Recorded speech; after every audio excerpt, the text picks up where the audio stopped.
Just a quick take on the Panthers and what they're looking for. They're looking for better out of Ickey Ekwonu and the rest of the offensive line. And I remember, and as I was watching the game on Friday night, I remembered all of the people who said, I'm not sure Ickey Ekwonu is a tackle. He might just be a guard. He struggles in pass protection.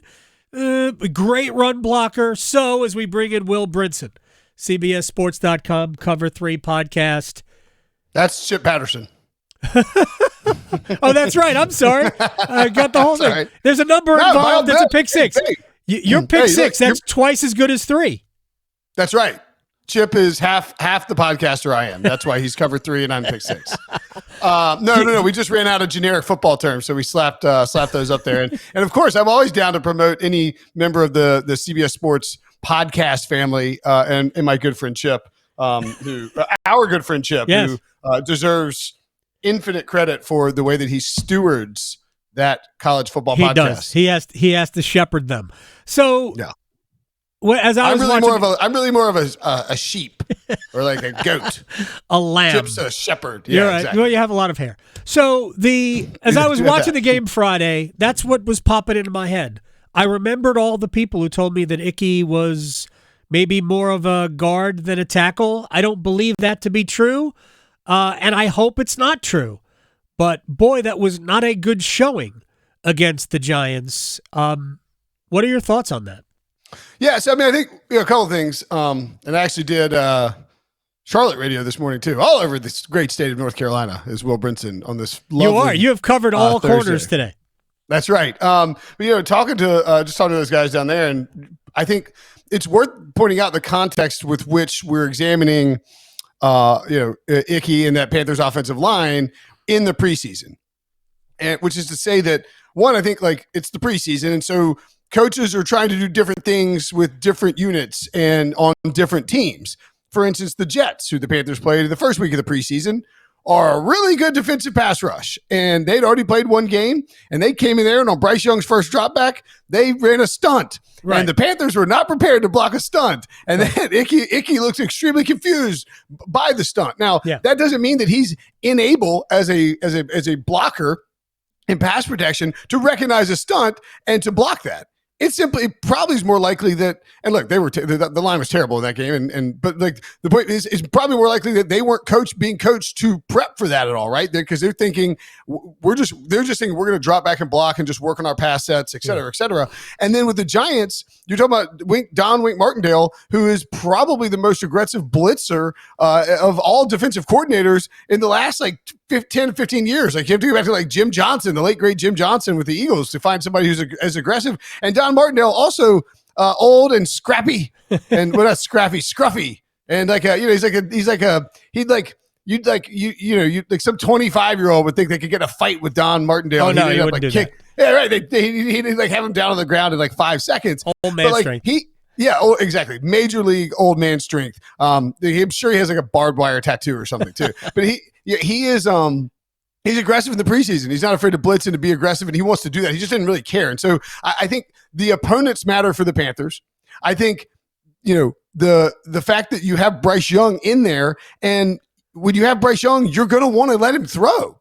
So it's not like they're just running this is just their offense. I think it's more like, they're not trying to run the ball. They're trying to let Bryce Young throw when he's in there with those first team reps. And so I think there are variable factors in there that should allow people to not completely freak out.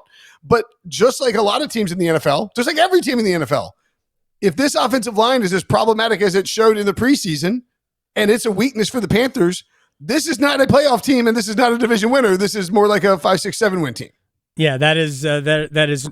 There's no question about that. I'm going to move on, but I watched Ickey Ekwonu have only one guy to his outside, Kayvon Thibodeau, and for some reason Ekwonu looked inside, and I can't figure out why. There was nobody to block inside, and after a split second, there was nobody to block outside because Thibodeau was already at And Thibodeau's beefed up, man, and he's a really, like, we're talking about two teams with pretty good pass rushes. Or the Giants secondary, second level pass rushes, not nearly as good as the Jets.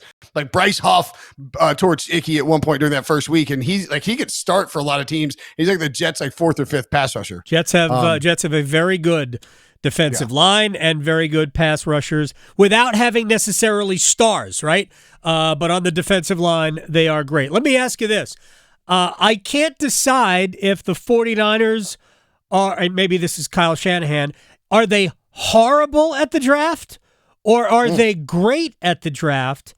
Because in 1 year, they trade 2 future first-round picks and a third to go from 12 to 3 to draft Trey Lance. But the next year, they take Brock Purdy with the very last pick in the draft. Right now, Purdy's going to be the starter. Sam Ever-Lovin' Darnold is going to be the backup. And Trey Lance, who they gave up multiple draft first-round picks for, has no place to go. They might even trade him. What are they doing? Well, if you want to make it sound worse, here you sure, go. Why not? I'm here for that. The Dolphins, with those 3 picks that they got in that swap, used the first one to draft Jalen Waddle, right, and then traded another one for Tyreek Hill and another one for Bradley Chubb.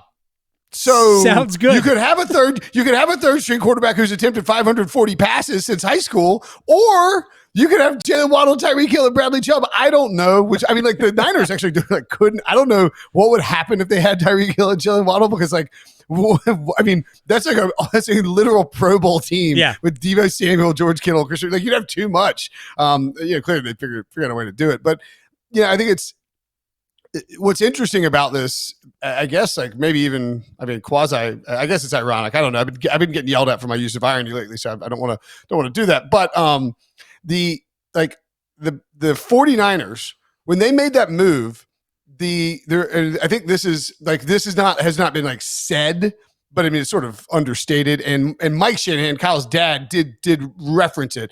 Like Kyle's never said it, but Mike said it. It's like, Kyle realized that to win Super Bowls, you like with the Shanahan system, you can win because it's such a brilliant. It's not like insanely over complex, but it's such a brilliantly designed offensive system that you can win without an elite quarterback, and certainly with replaceable running backs. Like they do it all the time.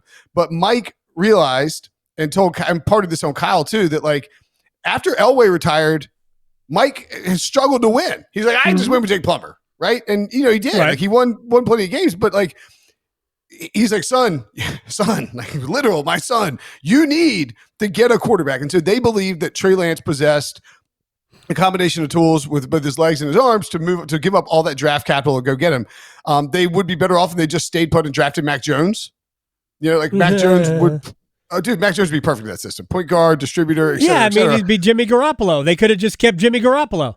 Yeah, I mean, the bottom line is they pretty much have to win a Super Bowl with Brock Purdy to justify the Trey Lance deal not being a total disaster. No. The deal is a total disaster. Brock Purdy is looking down at the ground and finding a bag of $100 bills. That's all that is. True. That's stupid luck. Because if they thought that Brock Purdy was anything, they wouldn't have drafted him in the 7th round. They would have taken him like in the 4th round. Well, that's the old Tom Brady argument too. It's like it's like nobody thought Tom Brady was going to be good. That's why he fell in the 6th round. Like, exactly. Like the Patriots, and people are like, the 6 teams that drafted quarterbacks that passed on Tom Brady. It's like the Patriots passed on him like 7 times. Yeah, if they drafted him in the 6th round, however many picks they made before that, that's how many times they also passed on Tom Brady. All right, real quick, I've got about 60 seconds left. What's the end game here with the Colts and Jonathan Taylor? They put a deadline on him finding a trade destination. This whole thing has been kind of gross, from Jim Irsay mocking running backs for speaking out against the system to now what the Colts are doing with Taylor. I actually got in a big beef with a bunch of Colts fans last night on Twitter. I hadn't had a good Twitter beef in a while. One of these clowns, like this guy's like, look at this loser. And he like Googled like Will Brinson height. And I was like, look, dude, like I hate to break it to you, but if you're spending your Wednesday evening Googling Will Brinson height, you're the biggest loser on the planet. Because like I haven't thought about how tall I am in 20 years. I know I'm not tall. I mean, I know I'm just probably like an average sized middle-aged dude. But like if you're Googling Will Brinson height, you are the biggest clown on planet Earth. Maybe next to Jim Irsay, who just won't shut his mouth about anything. I think this is Irsay is posturing a lot here and just trying. He's too involved in all these football matters, and it's just sort of become a thing where he's just got he's in the kitchen and he's banging pots and pans around, and it's causing a problem for that front office and for that franchise. I'm Googling Will Brinson height. It doesn't. It says I'm 5'7", but the great state of North Carolina adamantly insists that I am 5'9" on my driver's license. It does. It does say he is a man of average stature and stands at a height of 5'7". You're taller than that. The great state of North Carolina says I'm 5'9". They would not. Nobody. They wouldn't lie on my driver's license, even if I would lie to them when I was 16 years old. I think it says that I'm also 5'9". But by the way, before I go, I'm checking. I don't know what's happening here on the video thing, but I will point out. 5'7" on my driver's license.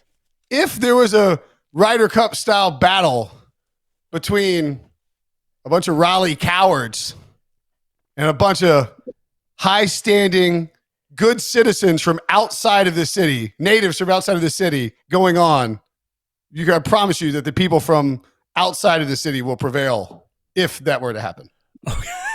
Okay, now I feel used. Shout out Team S. I feel used. All right, Will, go hit him straight, man. I'll talk to you later. See you, buddy. You got it. Will Brinson here on the Adam Gold Show. It is 5'7". If you Google Will Brinson height, you get his height and a much younger picture of Will Brinson.